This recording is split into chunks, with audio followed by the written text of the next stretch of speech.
1 aos Coríntios, capítulo de número 15. Vamos ler os 4 primeiros versículos desse capítulo e depois os 4 últimos. 1 aos Coríntios, capítulo 15, quem encontrou, diga amém. Irmãos, venho lembrar-vos o evangelho que vos anunciei, o qual recebestes e no qual ainda perseverais. Por ele também sois salvos, se retiverdes a palavra tal como vô-la preguei, a menos que tenhais crido em vão. Antes de tudo vos entreguei o que também recebi, que Cristo morreu pelos nossos pecados, segundo as Escrituras, e que foi sepultado e ressuscitou ao terceiro dia, segundo as Escrituras. Versículo 55. Onde está, ó morte, a tua vitória? Onde está, ó morte, o teu aguilhão? O aguilhão da morte é o pecado, e a força do pecado é a lei. Graças a Deus que nos dá a vitória por intermédio de nosso Senhor Jesus Cristo. Portanto, meus amados irmãos, sede firmes e constantes ou inabaláveis e sempre abundantes na obra do Senhor, sabendo que no Senhor o vosso trabalho não é vão. Tome assento, me dê alguns minutos da sua atenção.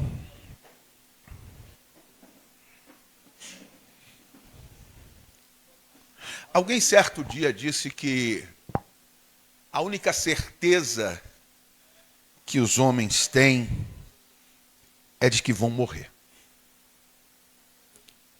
E isso faz da vida algo meio que sem sentido. Porque olhar para a vida de um ponto de vista humano, vamos começar olhando de um ponto de vista humano. Nós nos deparamos com algo sem graça, sem porquê. Quando nós começamos a analisar a história da humanidade, principalmente com base na Bíblia, que é a nossa regra de fé e prática, nós entendemos que todos os seres humanos têm um destino em comum. E esse destino é a morte. E tudo isso por causa da pecaminosidade que nos rodeia. Tudo isso por causa da natureza pecaminosa que cada um de nós e todos nós carregamos conosco. Porque nós herdamos do nosso cabeça federal, Adão, essa natureza caída que Paulo chama, escrevendo aos Romanos, de o corpo da morte. Quem me livrará do corpo dessa morte?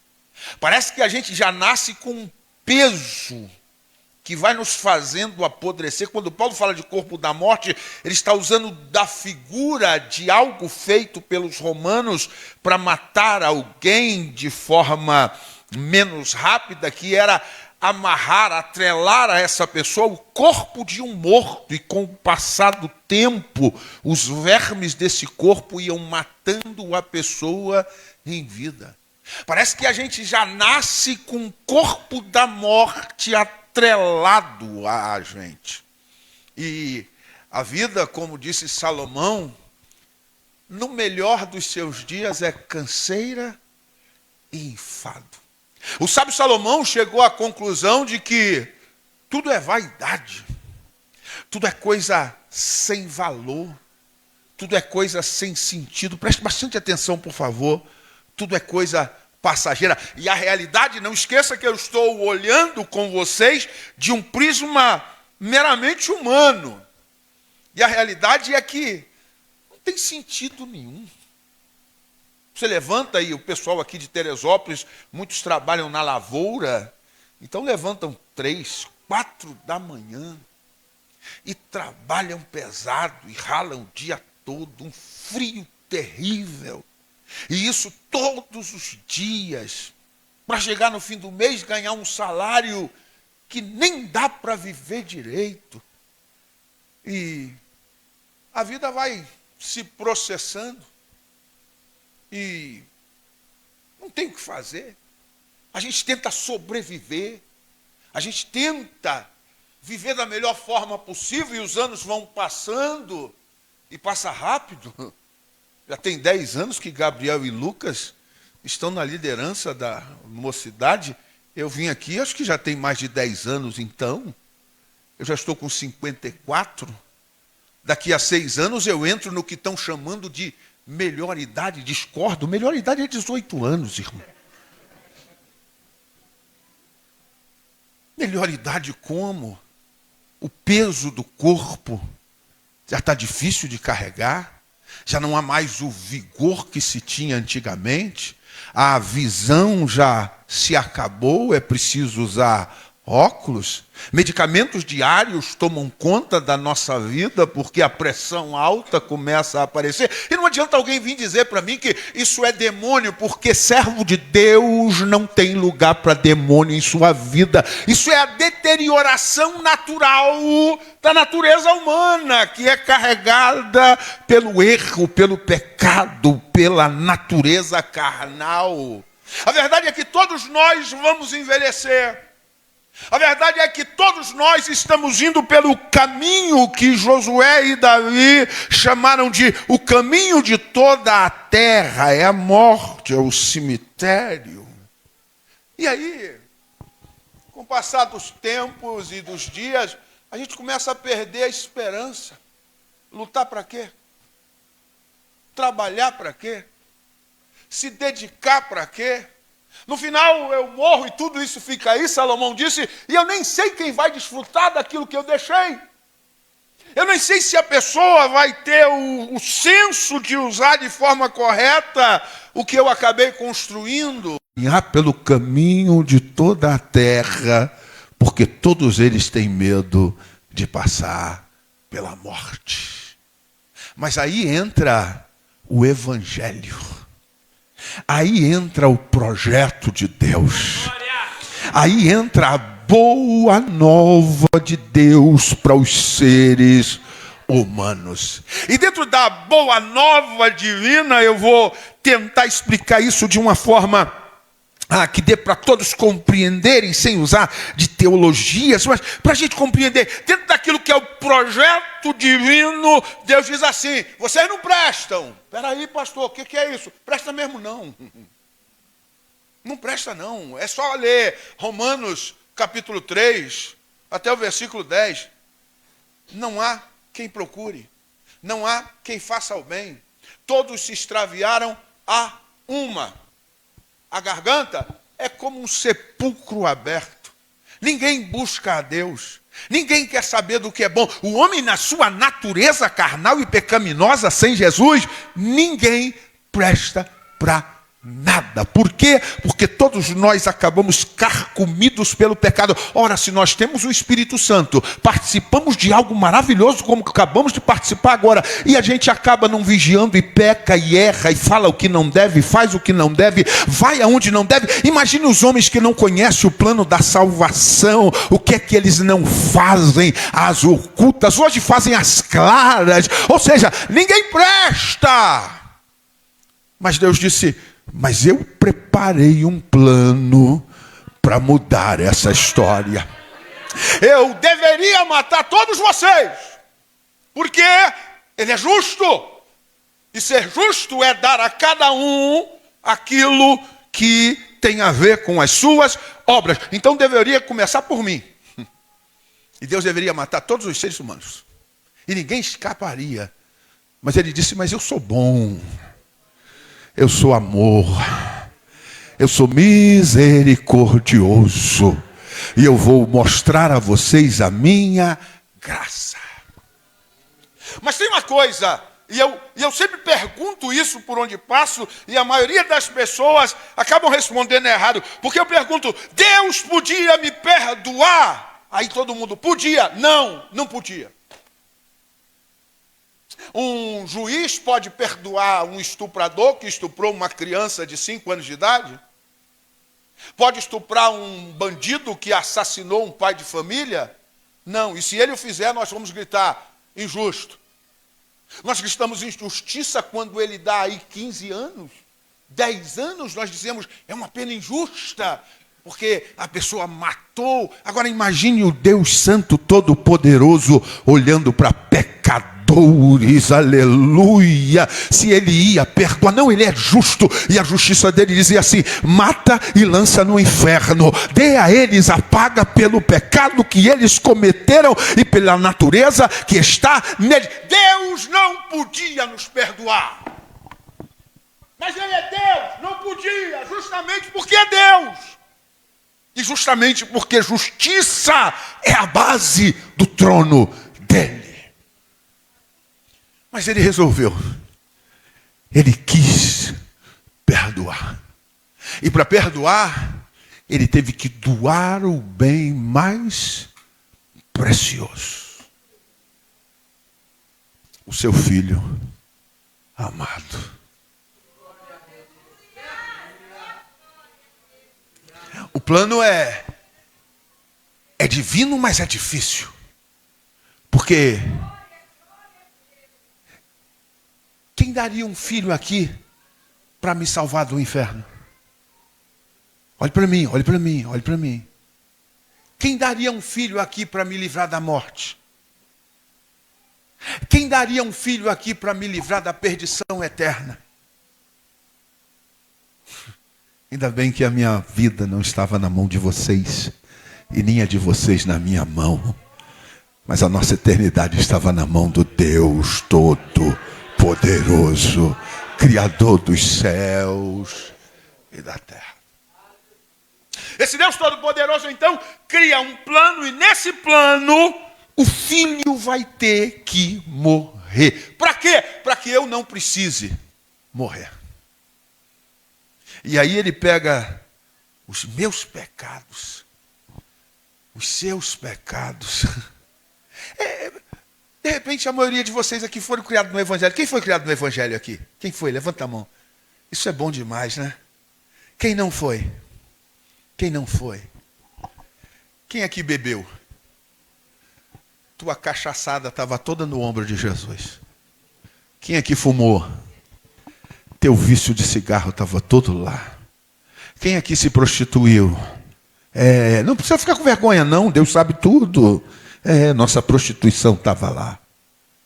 Todas as práticas mundanas, podres, todo o lixo que não presta, que nós produzimos, toda a nossa pecaminosidade foi lançada nos ombros de nosso Senhor e Salvador Jesus Cristo. E Isaías diz que Deus se agradou de moer o seu próprio filho. E sabe por que Deus gostou de moer Jesus lá na cruz? Para não ter que nos moer aqui esta noite. Sabe por que Deus está falando conosco, usando a vida de Alain Moraes e daqueles que tiveram oportunidade? Porque ele moeu Jesus Cristo na cruz do Calvário para nos receber aqui esta noite e estender a mão. Quem crê nisso e pode dar glória ao nome do Senhor por causa do sacrifício da cruz do Calvário.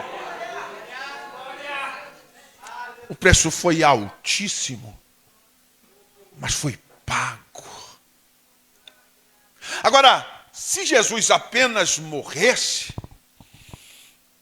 a vida continuaria sem sentido. Porque de que adianta perdoar meu pecado se eu vou morrer? E ficar eternamente na morte. Mas é o terceiro dia.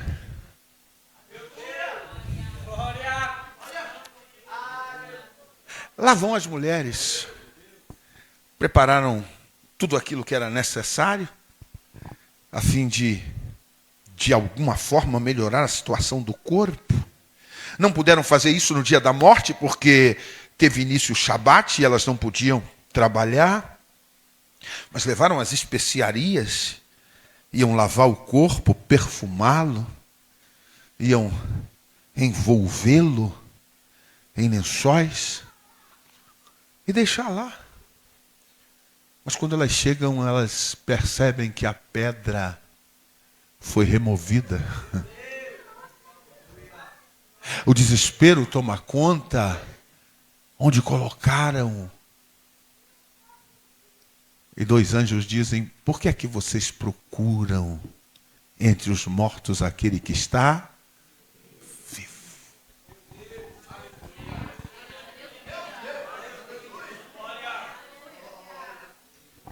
Isso é tudo. Por quê? Porque isso acaba com a mesmice da vida. Isso faz com que a vida tenha sentido. Por quê? Porque agora eu posso trabalhar e me dedicar e fazer o meu melhor. Por quê? Porque agora eu tenho expectativa de que um dia, mesmo que a morte leve o meu corpo, ela não poderá levar a minha alma. Oh, aleluia! Eu agora posso ser um homem feliz. Eu agora posso me tranquilizar. Eu agora posso ter paz. Eu agora posso ter alegria. Eu agora posso sorrir. Por quê? Porque eu sei que mesmo que a morte leve o meu corpo, um dia a trombeta vai tocar. E quando a trombeta tocar, a minha alma vai descer e Deus vai fazer o meu corpo ressurgir do pó, e eu estarei eternamente com Jesus. Quem tem essa certeza, quem tem essa esperança, levante a sua mão por 30 segundos e glorifique ao nome do Deus todo.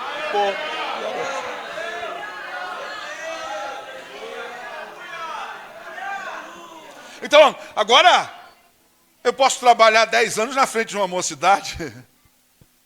Por quê? Porque eu sei que isso vai redundar em glória. Porque se não fosse assim, trabalhar 10 anos na frente de mocidade, para quê? Agora eu posso me deslocar da minha casa, deixar a esposa, pegar um microfone, cantar, sem me preocupar com nada mais, pregar, pastorear uma igreja. Porque deixa eu dizer uma coisa para vocês, eu já pastoreei a igreja, irmão, e não quero mais não. Quero mais não. Porque só quem pastoreia sabe como é que é. Só quem pastoreia sabe a dificuldade, a labuta. Eu costumo dizer que quem gosta de gente é Jesus, irmão. Lidar com gente é a pior coisa que tem. Por mais que você trabalhe, nunca está bom.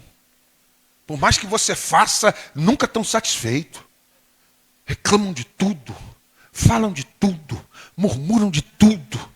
E tem hora que a gente dobra o joelho e diz: Deus me mata! Aí mata, não, Deus, eu vou fazer o trabalho. Está difícil, mas eu vou continuar fazendo, porque eu sei que naquele grande dia, aleluia. Então, agora eu posso ficar firme. Por quê? Porque eu sei que a morte não é o fim.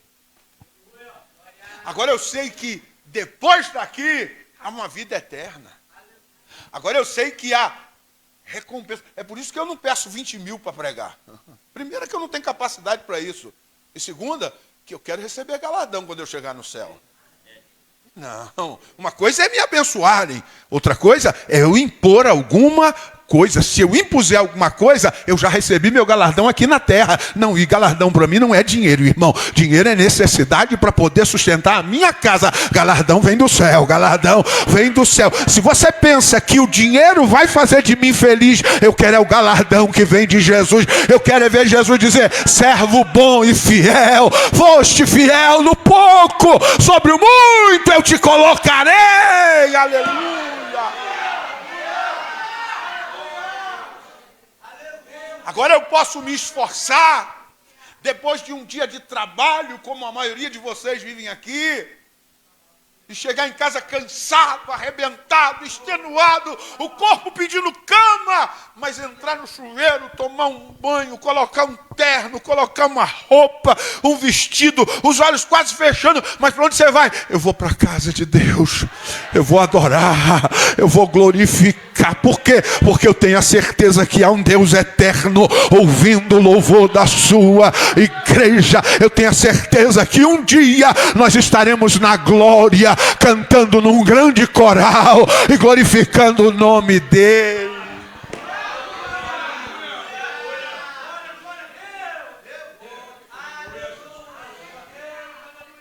Escute bem. Paulo passou em Corinto e pregou esse evangelho que eu estou conversando aqui com vocês sobre. Jesus morreu. Pagou o preço pelos pecados de vocês. Isso quer dizer que vocês estão perdoados. Ele deixa claro: irmãos, venho lembrar-vos o evangelho que vos anunciei, o qual recebestes e no qual ainda perseverais. E tem uma coisa: por ele, esse evangelho, vocês são salvos, se retiverdes a palavra tal como vou-la preguei, a menos que vocês tenham crido em vão. E Paulo deixa claro qual foi o evangelho que ele pregou. Eu vos entreguei o que recebi. Cristo morreu pelos nossos pecados. Segundo as Escrituras, ele deixa claro. E que foi sepultado e ressuscitou ao terceiro. Então o que está acontecendo em Corinto? É que depois da partida de Paulo, falsos mestres chegaram lá e disseram: não existe ressurreição dos mortos. Isso é mentira. Isso é conversa fiada. Paulo enganou vocês. E o pior de tudo, sabe o que é? E isso é o mais triste, é que você passa anos ensinando o povo. E aí aparece um cara na internet com 10 minutos e vira a cabeça deles. Isso é de moer o fígado da gente. Jesus passou por isso. Jesus passou por isso. Jesus pega os discípulos, olha para eles e diz: não se turbe o vosso coração. Crede em Deus, crede também em mim. Na casa do meu pai há muitas moradas. Se não fosse assim, eu vou teria dito: pois vou preparar-vos lugar. E quando eu for vos preparar lugar, virei outra vez e vos levarei para mim mesmo, para que onde quer que eu esteja, estejais vós também. Agora vocês sabem para onde eu vou. Senhor, nós não sabemos para onde tu vai e nem sabemos o caminho. Eu sou o caminho, a verdade e a vida. E ninguém vai ao Pai, a não ser por mim. Mas agora vocês conhecem o Pai? Senhor, mostra-nos o Pai. E isso nos basta. Felipe, eu estou há tanto tempo com vocês e vocês estão dizendo... Isso é para arrebentar qualquer professor, irmão. Isso é para arrebentar qualquer mestre, qualquer pastor, porque a gente se dedica, a gente levanta cedo, a gente ora, a gente consagra, a gente abre o texto bíblico, a gente abre livro, a gente prepara o culto de ensino, a gente ensina, mas de repente aparece alguém e diz que não é bem assim, e aí o povo se alvoroça e ainda quer jogar pedra na gente, se deixar. Ô pastor, eu pensei que o senhor ia pregar diferente. Cada um no seu quadrado, irmão. Vocês têm um tema e eu vou trabalhar no tema. Acreditaram. E aí acreditar que Jesus não ressuscitou é acreditar que não há ressurreição. E se não há ressurreição, o que a gente está fazendo aqui? Não, deixa eu dizer uma coisa, talvez você se escandalize. Se não tiver ressurreição, você acha que eu vou vir para cá? Eu vou fazer o que aqui, irmão? Eu estou aqui porque eu sei que um dia, aleluia, eu sei que um dia essa festa aqui vai ser transferida. Aleluia. Não há ressurreição, para que trabalhar? Se não há ressurreição, para que pastorear? Se não há ressurreição, para que ofertar? Porque eu não sei vocês, mas eu aprendi com os antepassados da Assembleia de Deus que quem dizima e oferta não é para fazer barganha com Deus como estão ensinando agora. É porque reconhece que Deus é soberano e é grato a Ele por todas as suas bênçãos. Então a gente não fazia isso para fazer barganha com Deus, a gente investia no céu. E o próprio Senhor Jesus disse para a gente não acumular tesouro na terra, mas acumular onde? No céu. É investimento no céu. O que a gente faz é investimento no céu. Se não tem céu, eu vou investir para quê? Não tem céu, eu vou gastar tudo. Se não tem céu, eu vou cuidar do meu corpo. Se não tem céu, eu vou comprar a melhor roupa. Por quê? Porque, diz o apóstolo, comamos e bebamos, porque amanhã morreremos. Se não tem ressurreição, todos nós aqui vamos morrer e acabou. Para que então trabalhar? Para que ser firme? Para que ser constante? Para que investir? Para que ensaiar? Para que dirigir igreja? Para que escola dominical? Vocês estão entendendo o que eu estou colocando? Porque tem gente de mente curta, é capaz de sair dizendo assim, o pastor disse que não precisa mais trabalhar, porque não tem céu. Eu passo por isso direto. Porque infelizmente nós aprendemos a ouvir mensagens de 5 minutos. Vamos pensar. Mas aí Paulo precisa escrever para esse povo e dizer, permaneçam no evangelho que eu preguei para vocês. Vão tentar tirar de vocês a esperança, mas permaneçam no evangelho que eu preguei para vocês. Vão tentar dizer para vocês que o melhor é nessa terra, mas permaneçam no evangelho que eu ensinei para vocês. Vão tentar colocar vocês olhando só para as coisas desta vida e tentando construir uma vida terrena e riqueza terrena. Permaneçam no evangelho que eu ensinei para vocês. E o evangelho é que ele morreu, é verdade, foi sepultado, é verdade, mas ressuscitou. Espera aí, Paulo, e que provas você tem? Porque, irmão, dizem, eu ouço alguém dizer assim, a fé é um salto no escuro. Mentira, o nome disso é loucura. Não espere de mim um salto no escuro. Não, nem daqui eu salto. Se você apagar a luz, nem daqui eu pulo. E pode ser que tenham colocado o caco de vidro aqui embaixo, eu sou louco? Não, irmão. Fé exige raciocínio. O que é isso, pastor? Exige. Para que você tenha fé genuína, primeiro, você tem que conhecer.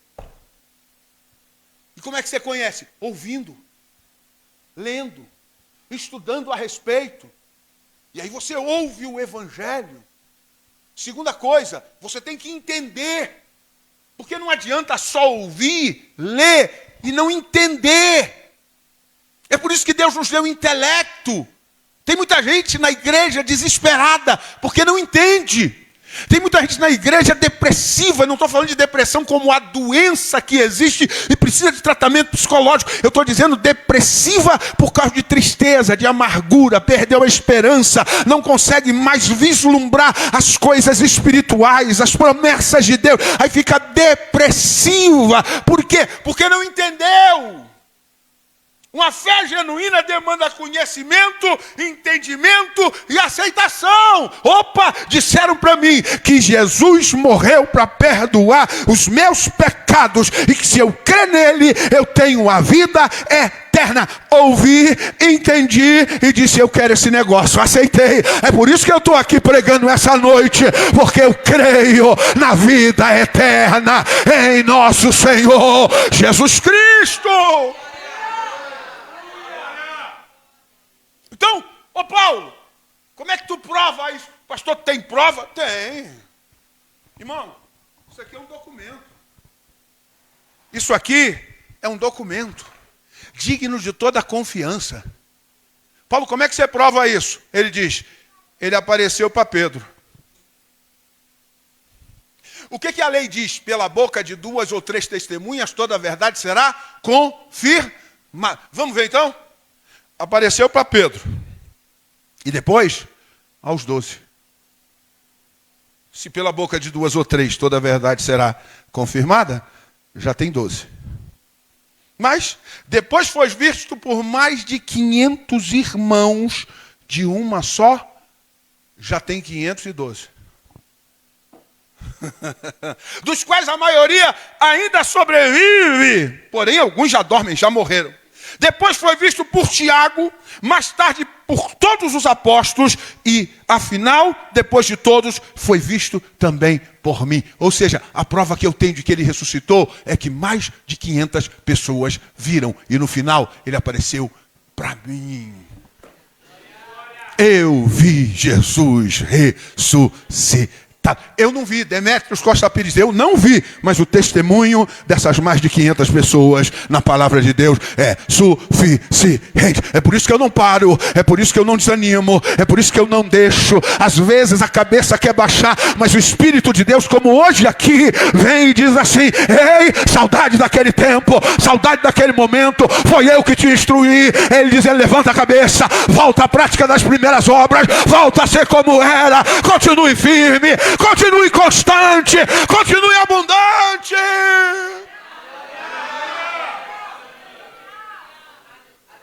É essa convicção. Só para de ser firme quem perdeu a esperança. Só para de ser constante quem perdeu a expectativa. Só desanima e para quem não tem mais expectativa de futuro. Quem olha para frente não vislumbra mais nada. Mas Paulo está dizendo: ele ressuscitou. Ele foi visto por mais de 500 pessoas. E por último, eu vi ao Senhor Jesus. Quem crê nisso? Posso descer aqui, pastor? Posso? Quem crê? Levanta a mão para eu ver. Todos nós cremos? E por que às vezes nós estamos tão desanimados? Por que às vezes nós nos entristecemos tanto? Pastor, o senhor está dizendo que o crente não se entristece? Não estou dizendo isso. Uma coisa é se entristecer por causa da situação. Todos nós choramos. Todos nós, não tem ninguém aqui que não chore diante das tribulações, das dificuldades e das lutas. Agora, uma coisa é eu chorar como ser humano que sou. Outra coisa é eu me desesperar a ponto de parar. É eu me desesperar e dizer: não vou mais pregar. Quantos já estiveram num púlpito como esse e até nesse púlpito? Quantos cantores eu vi cantando com essa graça nesses meus 30 anos de ministério. E hoje estão parados. Largaram tudo. O que é que houve? Perderam a esperança. Não, pastor, pecaram. Pecado não é motivo para parar. Porque há um Deus que entregou seu Filho na cruz para perdoar os nossos pecados. E ele diz: se dissermos que não temos pecado, somos mentirosos e a verdade não está em nós. Mas se confessarmos os nossos pecados e andarmos na luz como ele na luz está, o sangue de Jesus Cristo, seu Filho, nos purifica de todo pecado. Pecado não é motivo para parar. Porque eu vou dizer uma coisa aqui para você, e eu quero que você entenda, porque me dá desespero, Alan, quando eu vejo um pregador pegar Isaías e dizer: os pecados de vocês fazem separação. Não faz mais. É isso, pastor? Não faz mais. É só continuar o texto. Ele buscou um justo, não tinha nenhum. Ele vestiu-se de justiça, coroou-se de salvação e desceu. E disse: já que não tem ninguém, eu vou descer para resolver o problema. Quer que eu prove para você que não faz mais separação? É que enquanto ele não resolveu o problema, tinha um véu lá entre santo e santo dos santos, e 2 querubins, como tinha lá no jardim do Éden, dizendo: aqui não entra, aqui não entra, aqui não entra. Mas quando ele diz: Pai, na tua mão entrego o meu espírito, está consumado. O véu do templo se rasgou de alto a baixo. Então quando você errar, não corra para fora da igreja, corra para o altar, porque o sangue de Jesus perdoa. Levante a mão e dê glória.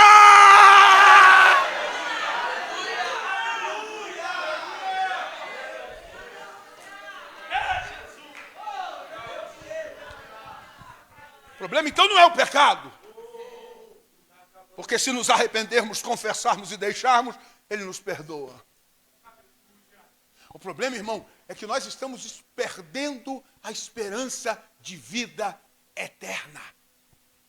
Nós estamos nos acostumando com essa terra.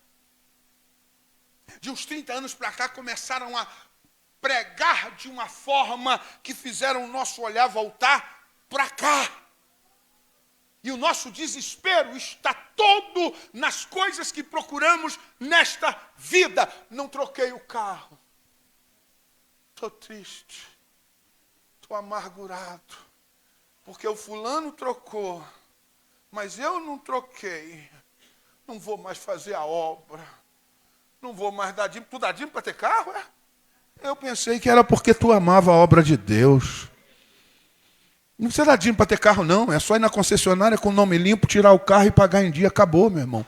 Que isso, pastor? O cachaceiro não tem carro? O homossexual não tem carro? O macumbeiro não tem carro? O adúltero não tem carro? O traficante não tem carro? Agora eu quero ver o macumbeiro, o cachaceiro, o adúltero, o homossexual que não se arrepende, o traficante ter certeza de vida eterna. Tu pode não ter carro, mas tem certeza de vida eterna.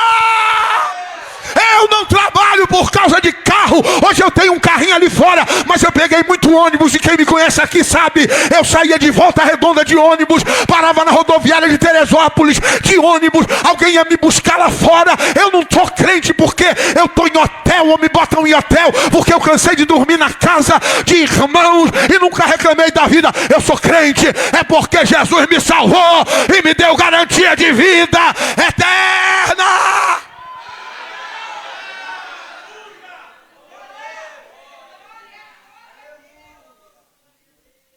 O problema é que nós estamos perdendo a esperança. Nós já não conseguimos mais vislumbrar o céu.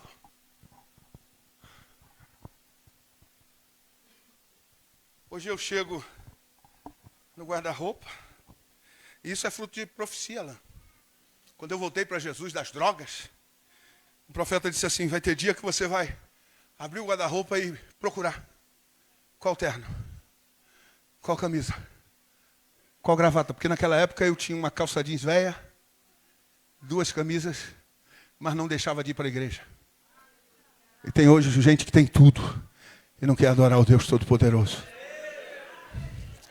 Hoje eu tenho lá, eu tenho 3 tonalidades de azul, eu tenho 2 tonalidades de cinza, eu tenho terracota, sei lá, terracora. Tem vinho, tem azul, piscinas, o Caneta. Tem cinza, tem caque. Mas houve um dia que eu abri. Aliás, não tinha nem guarda-roupa, era uma caixa. Você vai para a igreja assim mesmo? Vou. Mas a calça está suja. Eu vou assim mesmo. O sapato está furado. Hoje tem marrom. Tem meio dourado. Tem preto afivelado. Tem com detalhes bonitos. Mas houve um dia que metade da sola não existia. Eu vim assim, ó. Tinha vergonha de dobrar o joelho na igreja. Para ninguém ver. Mas eu estava na igreja. Porque eu dizia, um dia essas vestes aqui caem. E ele vai me vestir de branco.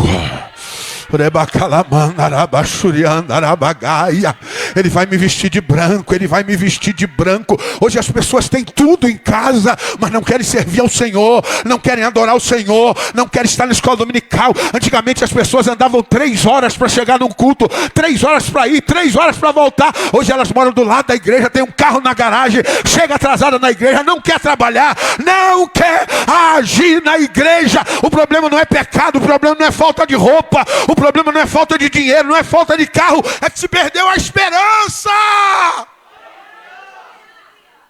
Se perdeu a esperança. E quando se perde a esperança, se perde tudo. A vida fica sem graça. A vida passa a ser sem sentido. Nada mais agrada. A gente não quer trabalhar. A gente não quer ser firme. A gente não quer ser constante, sabe? Eu tenho conversado com pastores, porque eu sou sincero para vocês, irmão. Eu só não abro mão de falar o que Deus me diz, mas eu vou para a igreja para ajudar o pastor. Porque para criar problema para o pastor já está cheio por aí. Eu só não abro mão de falar o que Deus me mandou. E se o pastor gostar de Bíblia, então eu tenho certeza que eu vou ajudar ele. Mas hoje, as motivações são outras. Na minha época, a gente queria ser pregador. Para pregar. Para ver Jesus batizar com o Espírito Santo. Para ser usado por Deus em profecia. A gente passava horas na madrugada de joelho. A gente amanhecia o dia de joelho, dizendo, me usa, Senhor. Me usa. Essa geração, e não estou generalizando, mas a maioria da geração dos Enzos, querem ser pregador para andar de avião. Sabe, eu cansei de sair da minha casa e ficar no ponto, esperando. E a mulher dizia, onde tu vai? Eu dizia, vou pregar. Tu não tem dinheiro para o ônibus? Eu dizia, mas vou pregar. Estava lá no ponto. Aí de repente apareceu o irmão, está indo para onde, pastor? Estou indo para a igreja pregar. Vem, que eu pago sua passagem. Não, e eu não pedia para pagar minha passagem. Carro buzinava, ei, está indo para onde? Tal lugar, entra aqui, vamos lá. Hoje você fala para um garoto, eu vou te indicar lá. Tem que ver como é que vai ser, né, pastor? Como assim tem que ver como é que vai ser? Não, porque o senhor sabe, né? A gente precisa ser honrado. Eu sou do tempo que ser honrado era apanhar. Ser honrado era ser apedrejado. Ser honrado era ser apontado e caluniado. Porque a maior honra que Deus pode dar a um homem não é ele ser pastor, é ele morrer por amor a Jesus Cristo.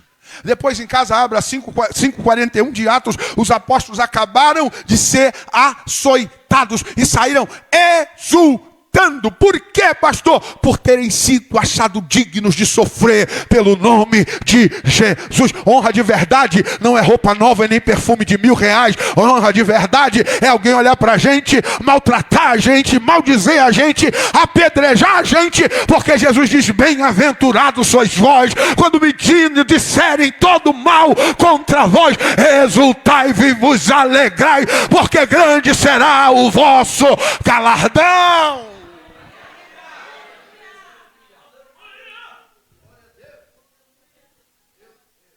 Paulo passa todo o capítulo discorrendo sobre ressurreição. E aí no final do capítulo, pega aí a sua Bíblia.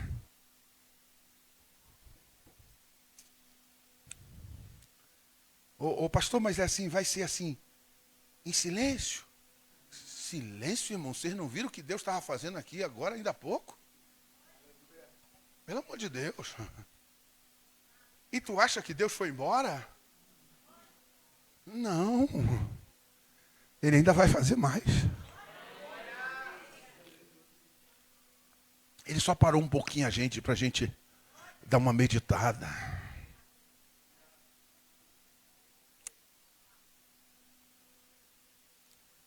Isto afirma, irmão, que a carne e o sangue não podem herdar o reino de Deus. Versículo 50. Nem a corrupção herdar a incorrupção. Ó para mim. Isso aqui não entra no reino de Deus, não. Essa natureza aqui caída, corrupta, entra não. Pode estar bem vestida, mas não entra. Pode ter perfume de Sauvage Dior, Chuanchu VIP. Não entra, não entra. Porque esses perfumes cheiram mal a narina de Deus se misturado com natureza pecaminosa. Não. Agora, eis que vos digo um mistério. Era mistério até aqui. Deixou de ser mistério. Nem todos dormiremos. É um eufemismo aqui para a morte. Nem todo mundo vai morrer. Mas uma coisa vai acontecer. Transformados seremos todos. Não importa se no dia que a trombeta tocar, eu vou estar na tumba ou vou estar no púlpito pregando. Eu vou ser transformado pelo poder regenerador eterno. Quem tem essa esperança? Quem tem essa esperança? Só quem tem essa esperança. Pegue a mão do irmão que está do teu lado e diga: você tem essa esperança? Você tem essa esperança? Então adore ao nome de Jesus Cristo.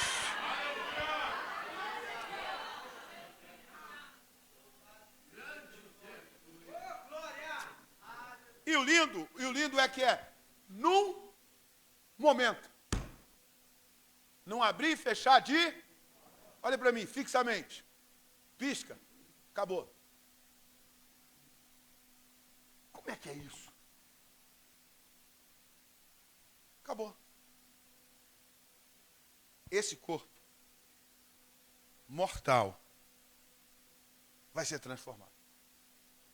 E ele continua. Ao ressoar da última trombeta. Ou podia ser hoje. Quem queria que fosse hoje? Quem queria que fosse hoje? Ih, rapaz, pouca gente levantou a mão, hein?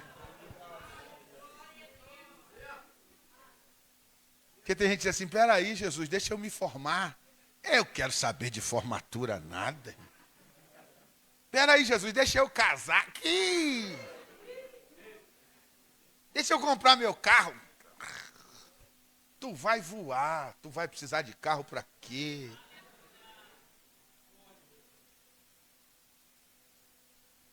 Ao ressoar da última trombeta, a trombeta soará. Os mortos ressuscitarão incorruptíveis. Vamos lá, vamos lembrar de alguém aqui que a gente conheceu, seja da família ou irmãos, que morreu com Cristo? Lembra aí, lembra de alguém? Pode falar o nome, fala o nome, fala o nome. Vou falar um, Maria. Quem é Maria, pastor? Minha mãe. O dia que eu levei ela até o cemitério, eu disse, daqui a pouco a gente se encontra. Minha santa avó, Edith de Jesus Pires, 103 anos de idade, orava de 3 às 8 da manhã, todo santo dia. Daqui a pouco a gente se encontra. Está lembrando de alguém? Está lembrando de alguém aí? Fala o nome, pode falar bem alto, fala bem alto. Ó, quem mais? Quem mais? Pode falando, vai falando, não tem problema não, vai falando. Olha aí, Josete, quem mais? Quem mais? Nerilson? Nerildo, quem mais? Tereza, quem mais? Vilma, olha para mim. Nós não precederemos eles. Se a trombeta toca agora, num piscar de olho, Nerildo desce, Maria Gaspar desce, Maria Lúcia desce, Edith de Jesus desce. Desce todo mundo. O paraíso fica vazio.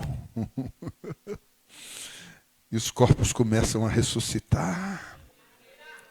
Como assim, pastor? Mas os corpos já se dissolveram. Paulo diz assim, insensato. Você não sabe que quando a gente bota uma semente na terra, ela primeiro tem que se dissolver e morrer, para depois nascer e crescer. E Deus dá a cada uma o corpo conforme vai ser a árvore. Não importa se foi queimado, não importa se foi na terra, não importa se foi no mar, não importa se foi no ar. Quando a trombeta tocar e Jesus chamar, eles vão ressuscitar. Quem crê nisso, dê glória!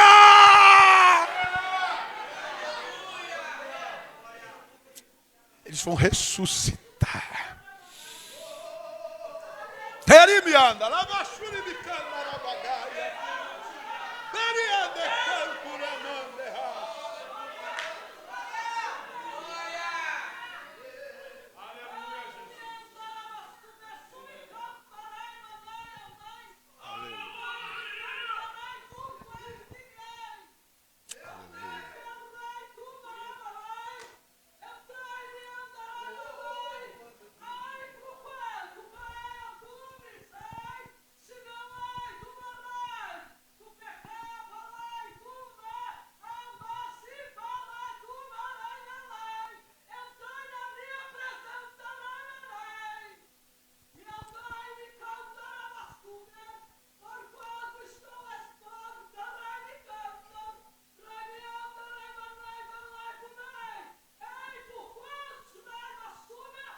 Quem pode levantar as mãos e glorificar? Você que já é batizado com o Espírito Santo, fale em mistérios com Deus. Você que não é, Jesus te batiza essa ema.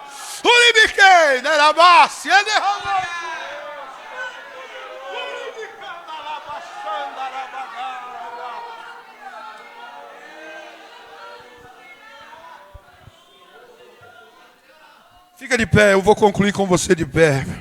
Vem pra cá, meu filho, pega o microfone.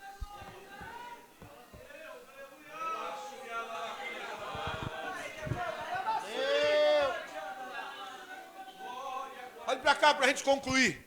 Ressuscitarão incorruptíveis, sem natureza pecaminosa. E ele diz, e nós, que estivermos vivos, seremos transformados.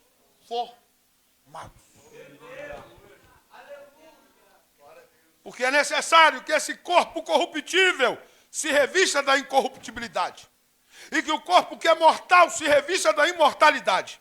E quando esse corpo corruptível se revestir da incorruptibilidade, e o que é mortal se revestir de imortalidade, então se cumprirá a palavra que está escrita. Isaías 25:8, para que você tenha noção. Tragada foi a morte pela vitória.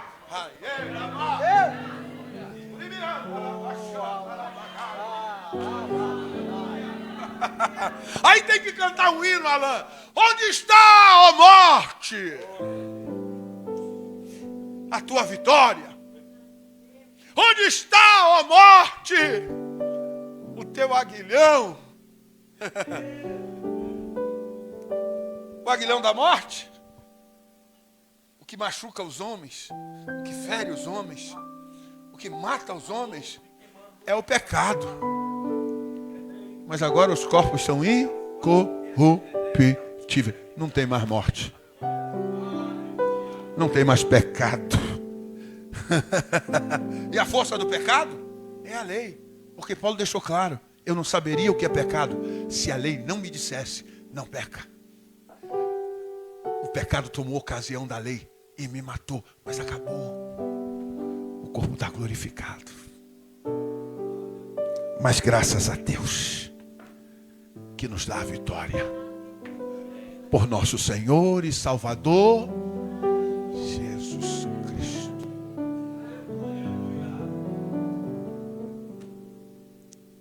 E aí, Paulo?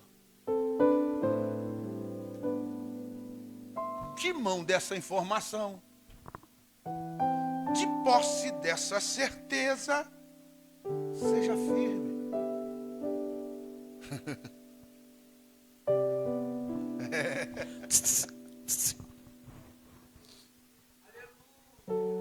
Você sabe que vai ressuscitar.